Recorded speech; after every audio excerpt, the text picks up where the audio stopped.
안녕하세요. 오늘도 갈등하는 당신의 TV 굿바이 갈등의 이현영입니다.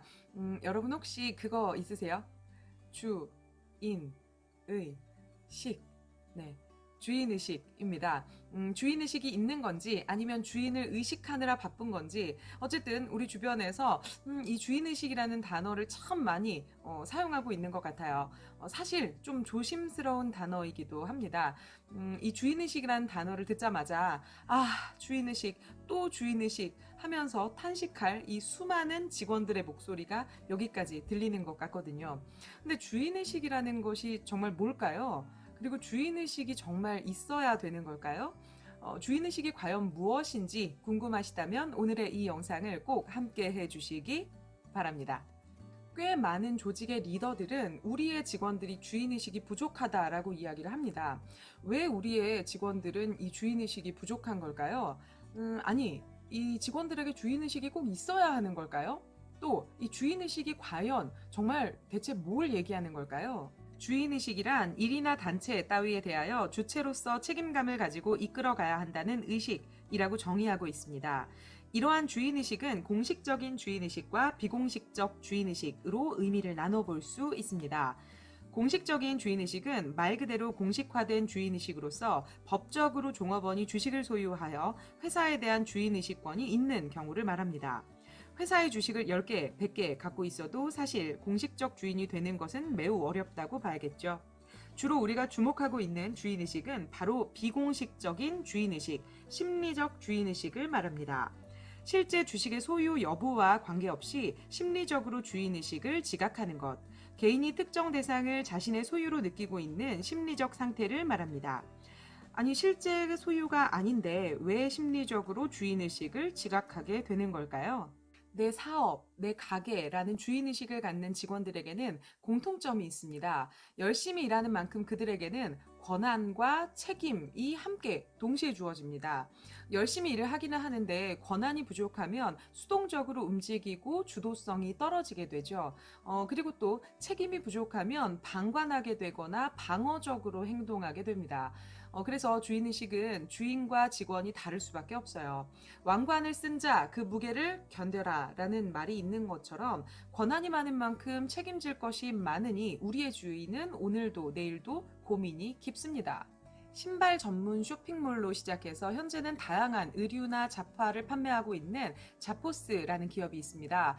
아마존에 인수되기 이전부터 우수 서비스 기업으로 굉장히 유명한 기업 중에 하나인데요. 꽤 유명한 우수 서비스 사례를 하나 말씀드려 보도록 하겠습니다. 한 고객이 몸이 편찮은 어머니를 위해 신발을 구입했는데 너무나 슬프게도 어머니께서 선물을 받기도 전에 돌아가시게 됩니다. 경황이 없었던 고객이 한참 뒤에 자포스에 사정을 이야기하고 이 제품을 환불을 하려고 요청을 하게 되죠.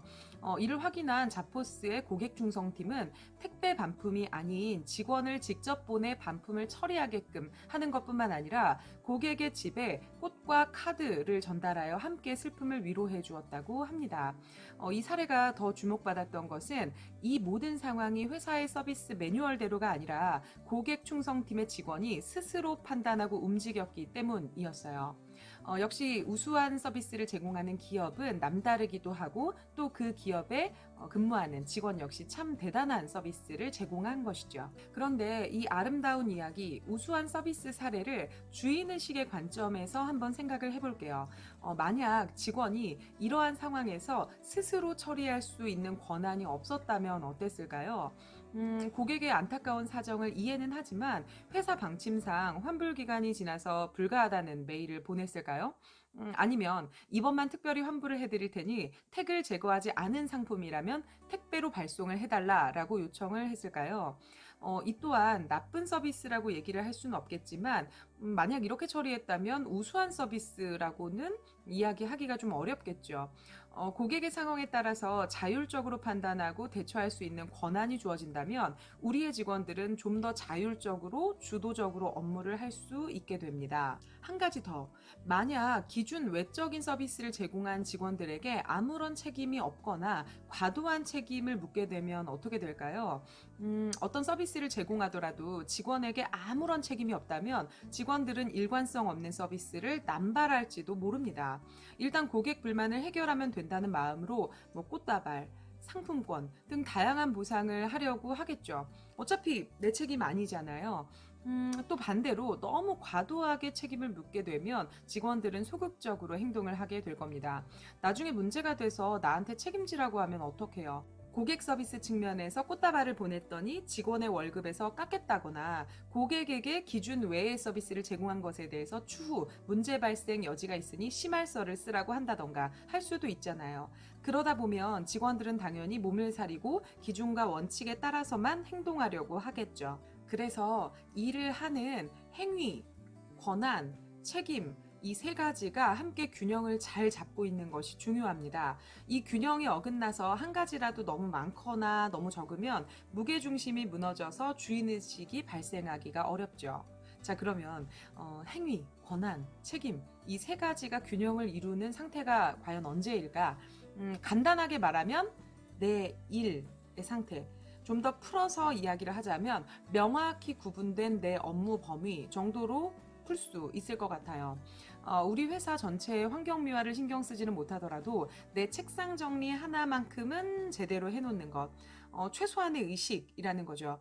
지구 환경 보호까지는 아니겠지만 내 방 불은 잘 끄고 다닐 수 있는 거잖아요. 우리 팀이 함께 제안서를 작성하고 있어요. 이 제안서가 통과가 될지 안 될지는 잘 모르죠. 그건 한 명의 팀원이 책임질 수 있는 부분이 아닙니다. 김대리, 이 건은 자네가 책임지고 통과시켜. 자네만 믿네.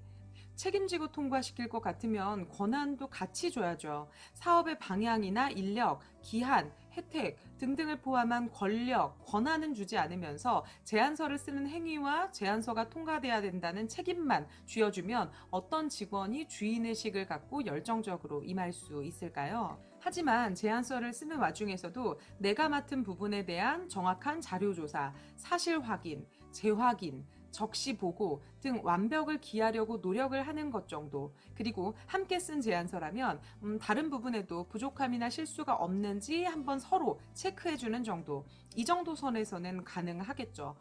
그래서 주인의식을 업무 책임감이라고도 이야기를 합니다. 물론 개인의 업무 구분이 좀 모호할 수 있다라는 맹점이 있기는 하지만 이 정도의 의식을 주인의식이라고 부른다면 딱히 부담스럽거나 불편한 단어는 아니지 않나라는 생각을 잠시 좀 해봅니다. 조직의 리더들은 우리의 직원들에게 주인의식을 요구하기 전에 행위, 권한, 책임 이 세 가지를 균형 있게 주었는지 한번 생각해 볼 필요가 있을 것 같고요. 직원들은 스스로 생각했을 때 내 업무에 대한 최소한의 의식을 가지고 있었는지에 대해서 한번 생각해 보면 어떨까 합니다. 오늘도 바쁜 하루를 앞두고 계신 여러분, 그리고 오늘도 바쁜 하루를 마무리하신 여러분 모두를 응원하면서 저는 지금까지 오늘도 갈등하는 당신의 TV 굿바이 갈등의 이현영이었습니다. 감사합니다.